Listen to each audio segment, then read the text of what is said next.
Rekan-rekan pemuda, sebelum kita merenungkan firman Tuhan, mari kita berdoa. Ya Allah, Sang Sumber Kasih, kami mengucap syukur atas berkat anugerah yang boleh Tuhan berikan hari lepas hari kepada kami.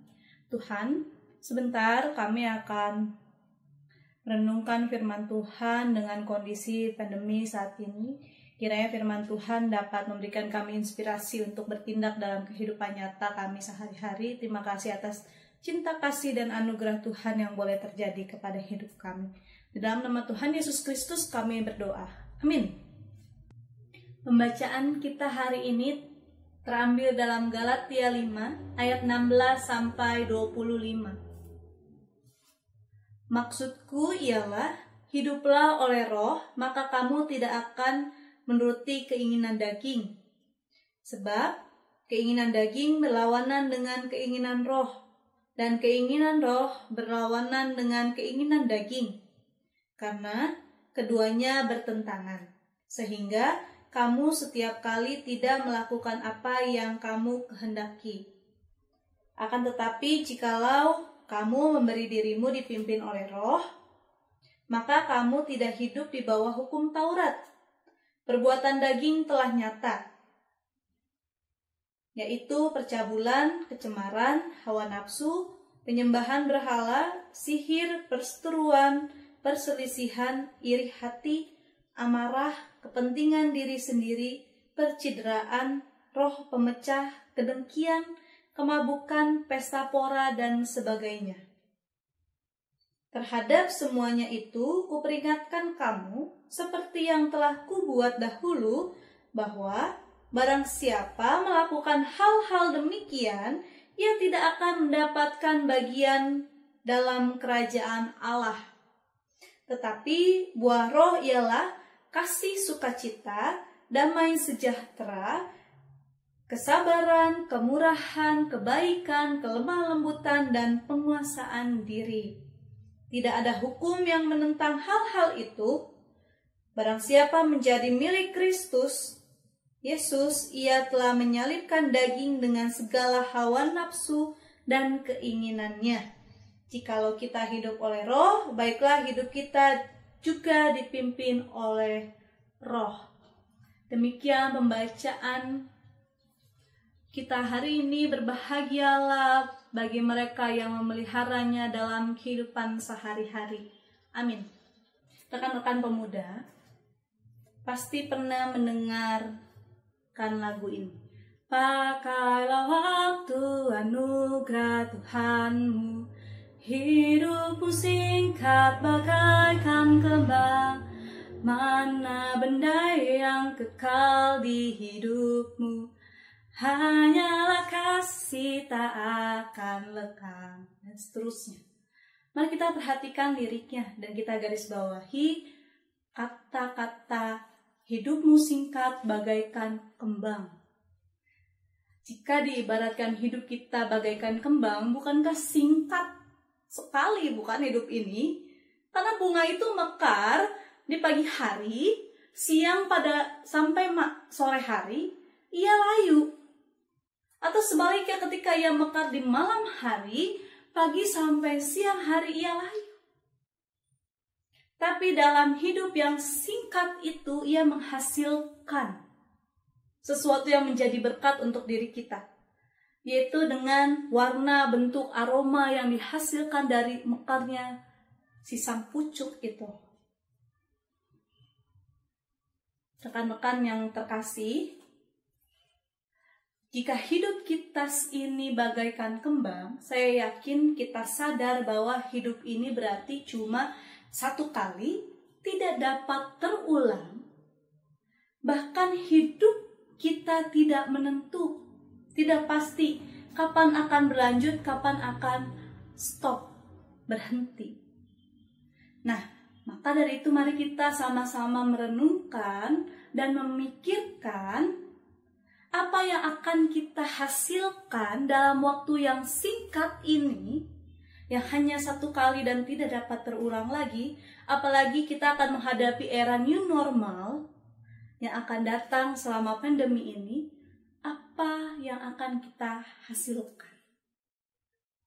Untuk menjawab hal ini, Rasul Paulus dalam pembacaan ini memberikan nasihat bahwa hiduplah dalam roh. Roh di sini adalah Roh Kudus, bukan yang lain. Roh Kudus yang telah diberikan kepada kita oleh Yesus Kristus, yaitu sebagai penolong dan penghibur tentunya. Jika teman-teman dapat merasakan kehadirannya dalam hidup kita, maka Roh Kudus akan membantu kita melawan keinginan daging yang bertentangan dengan firman Tuhan. Dan sebaliknya, jika teman-teman tidak merasakan Roh Kudus itu, maka keinginan daging yang mengendalikan hidup kita. Sekarang, mari kita lihat dalam diri kita. Apakah dalam hidup ini yang cuma satu kali, hidup kita ini dikendalikan oleh apa? Oleh Roh Kudus yang membawa pada kasih, sukacita, damai sejahtera, kesabaran, kemurahan hati, kesetiaan, kelemah lembutan, dan penguasaan diri.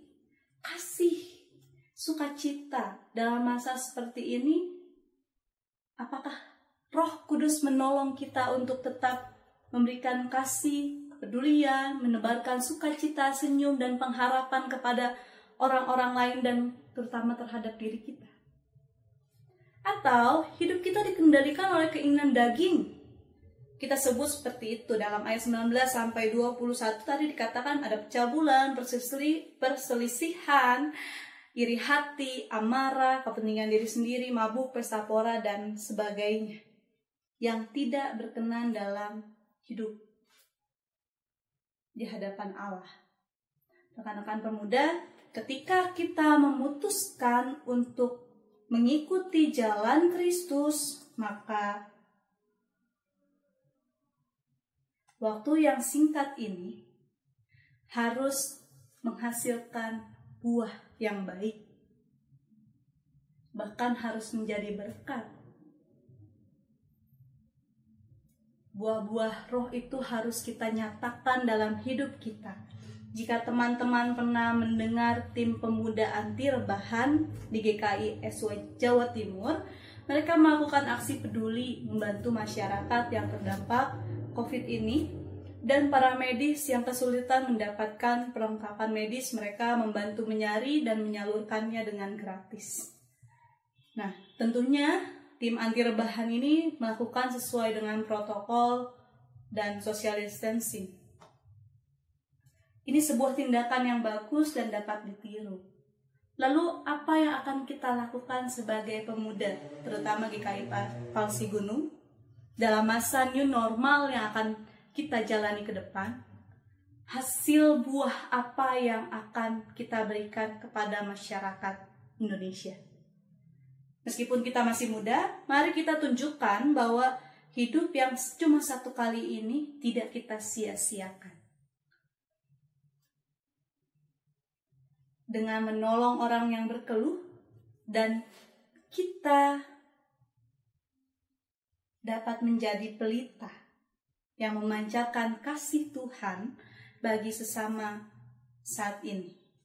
Waktu terus berjalan dan kita harus menyadari kehadiran Roh dalam hidup kita, dan mari biarkan Roh Kudus itu yang memimpin hidup kita, yang berkarya agar berkenan di hadapan Allah dan mendapatkan bagian dalam kerajaan Allah. Amin. Mari berdoa. Tuhan, di tengah-tengah dunia sedang sakit ini, dan kami akan menghadapi hidup new normal kami, Tuhan, kiranya sebagai anak-anak Tuhan yang merasakan Roh Kudus-Mu hadir, dapat terus memimpin hidup kami agar kami dapat berkarya menolong orang-orang di sekitar kami. Dan kiranya Bapa, kami dapat menjadi pelita dan garam untuk dunia ini. Dan Tuhan, kami bersyukur karena Tuhan yang mau berjalan bersama-sama dengan kami, melakukan setiap perbuatan baik atas nama Tuhan. Terima kasih Bapa, di dalam nama Tuhan Yesus Kristus kami berdoa. Amin.